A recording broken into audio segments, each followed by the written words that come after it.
After Jujutsu Kaisen Modulo just came out, we found out that Hakari was erased from history, but why was he erased from history? What happened that nobody remembers who Kinji Hakari is, who one of the heavy hitters is, one of the guys who even rivaled Yuta back in his day, you know? Just what happened with Kinji Hakari after JJK ended that led to him being permanently erased from the history books? That is what we're going to be talking about today, so be sure to leave a like, it helps out so much, thank you. And of course, subscribe for a ton of Jujutsu Kaisen content just like this. I got bi-daily, if not daily, JJK Modulo videos on the channel, so if you love JJK Modulo, you will not regret subscribing, trust me. Alright, so let's just talk about this. In the first chapter, we got a page showcasing all of the sorcerers who were relevant to the Sukuna fight, and everyone's there. So we see Gojo there, Yuta there, Maki is there, it's hard to tell, but she's there. Megumi is there, which is funny, but I guess he did contribute to that fight. It was his body at the end of the day. Yuji was there, of course. We even had Nobara, which makes sense since she did hit that massive hit at Sukuna at the end. And of course, Hakari isn't there. Now this is strange because of the heavy hitters, everyone's there. Yuji's there, Yuta's there, Maki's there, but not Hakari. And this is very important because this comes from the perspective of someone from the future. So this is the sorcerer who's doing the barriers. You can see right here, when he talks about it from his memory, when he's talking about the past, and basically what the general perception is of history, Hakari is not there. Now, of course, I probably am overreacting, right? Maybe I'm just doing this too much, and in the future, we will see that Hakari was mentioned or something, but it's just interesting how Gege chose not to put Hakari there, and I think this is a bigger issue than what people are actually making it out to be. And I think what's going on is that Gege actually doesn't care that much about Hakari. So Hakari got a lot of hype, he had an entire arc dedicated to recruiting him, and then he of course took on Kashimo in what I would say is one of the greatest fights in all of JJK, Kinji Hakari versus Hajime Kashimo in the culling game, the strongest culling game player then and there. That was spectacular, like that whole fight was absolutely phenomenal. But then of course it came down to the time of fighting Sukuna, and Hakari was hyped up, like constantly he kept saying, you know, I'm gonna fight Sukuna, when Gojo's weaker, I'm gonna step in, he kept saying that, and even after the fight of Sukuna, he said, you know, I wish I'd gone to fight Sukuna, but he never got that chance. Instead, he was left fighting Uraume from beginning to end, and I want to remind you, that was not a short fight. That went on from the point of Kashimo versus Sukuna, Higuruma and Yuji versus Sukuna, then everyone versus Sukuna, then Yuta stepping in and him also fighting Sukuna, so it was Yuta and Yuji versus Sukuna, domain expansion, then we had Maki versus Sukuna after that, then we had everyone like Miguel and everyone else fighting Sukuna, then we had Yuji fighting him one-on-one, Sukuna's massive domain expansion which lasted quite a lot of time, then we had Todo stepping in and it was Todo and Yuji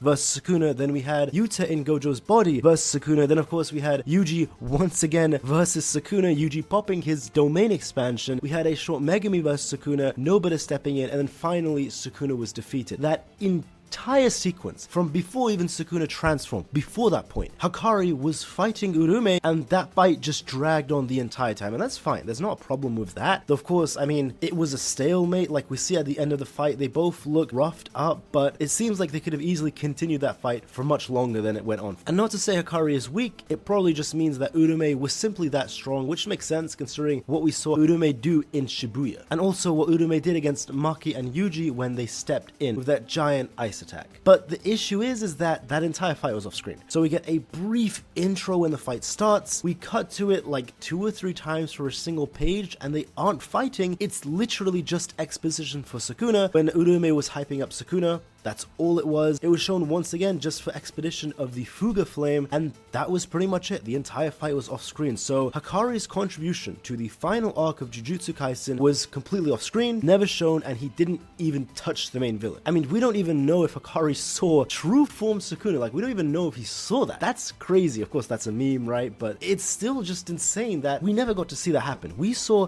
Kusakabe, of all people, fight Sukuna one-on-one. We saw Ino go toe-to-toe with Sukuna one-on-one. I mean, we even saw Miguel from a movie. Like, this guy wasn't even in Jujutsu Kaisen since the prequel, and he came in of Jujutsu Kaisen to fight Sukuna. We got LaRue and all of these random-ass characters fighting him, but not Kinji Hakari. Why is this important? Because I'm not just slandering Hakari for no reason. It seems like Gege really just for some reason did Hakari dirty. Now maybe because Hakari wasn't a popular character, you can see in the popularity polls, he was never on the level of Yuta, Maki, Megumi, Yuji. He just never was. He was never that high at all. As a matter of fact, there were times when he was always on the same tier as either Todo or even less than Todo, which it's still good. I mean, Todo is a very popular fan favorite character, but when you consider how he compares to Yuta, Maki, and Yuji, it's not very high. So so maybe that could be a reason. And another reason is Gege is a fickle author, so maybe he really just got bored of Kinji Hakari. Maybe he just lost interest of Kinji Hakari, because the fact that he wasn't included at all in that page, and I want to remind you, there's a lot of misinformation going around about who's writing JJK. Yuji is only the artist of JJK. So yes, the guy's name is Yuji, funny enough, the same name as the main character of Jujutsu Kaisen. He is the one who draws JJK Modulo, but the one who writes JJK Modulo and even does all of the rough drafts for it is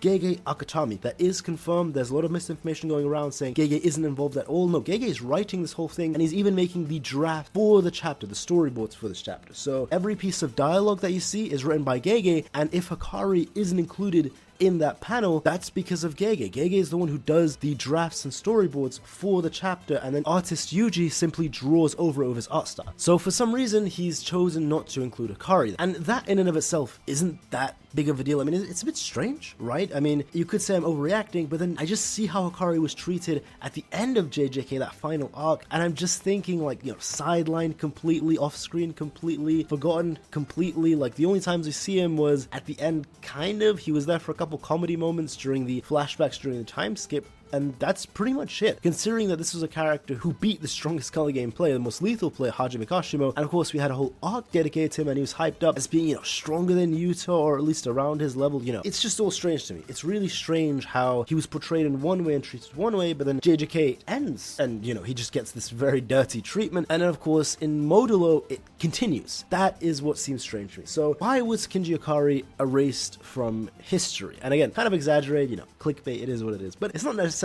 wrong. I mean, it's a good funny joke for agendas, but it could be possible that we just don't see any mention of Kinji Hakari. You know, we got mentions of Yuta a lot. We saw Maki and Yuta already. We got mentions of Yuji and Gojo as being extraordinary, like remembered 68 years later as phenomenal sorcerers, and they're definitely going to be remembered for the rest of human time. Like in terms of sorcery, just how I remember sorcerers from hundreds and thousands of years ago, we are going to remember Yuji and Gojo like that. But Hakari just seems to have been forgotten, and I guess maybe it does make sense since he wasn't in the video cameras at all. So Meme was broadcasting the entire Sukuna fight, but maybe she wasn't broadcasting the Uraume and Hakari fight, which makes sense since we never saw crows around them. So maybe that was a reason that Kinji Hakari wasn't included in that. That could always be a possibility, and maybe for that reason sorcerer historians and such don't really remember Kinji Hakari or pay attention to him because he wasn't seen during the Sukuna fight. And this could also tie further into Kinji Hakari's relationship with the higher-ups. You know, he was suspended from Jujutsu High, and the higher-ups were changed, so there was a lot of change there, but we still don't know what was going on with the new higher-ups and Kinji Hakari. I mean, I imagine even if there were reformed higher-ups, Kinji Hakari might not necessarily have stuck around with Jujutsu High, which may have actually affected his place in history. He may have just gone back to his own gambling club or his fight club, you know, all those things that he has. He might have just gone back to that, and simply over time, because he wasn't involved that deeply in Jujutsu society, maybe he wasn't. I don't really know. I mean, everything with Kinji Hakari, it's really weird, it's really strange. I don't like at all how it was handled, and just him being excluded from that one page, it leaves a poor taste personally in my mouth. Even if you say I'm overreacting, the reason I react like this, it's because of how he was treated at the end of JJK. But let me know what you think happened to Kinji Hakari after JJK, and especially like where his place is in history. That's pretty interesting. If you did enjoy the video, be sure to leave a like, it helps out so much. Thank you very much. And of course, be sure to subscribe for a ton of consistent and quality JJK Modulo content just like this. I've already got a ton of JJK Modulo videos on the channel, all uploaded within the past few days, so if you love it, trust me, you won't regret subscribing. I even got a lot of JJK Modulo streams, but that's all. Have a great day, and take care, guys. Thank you for watching.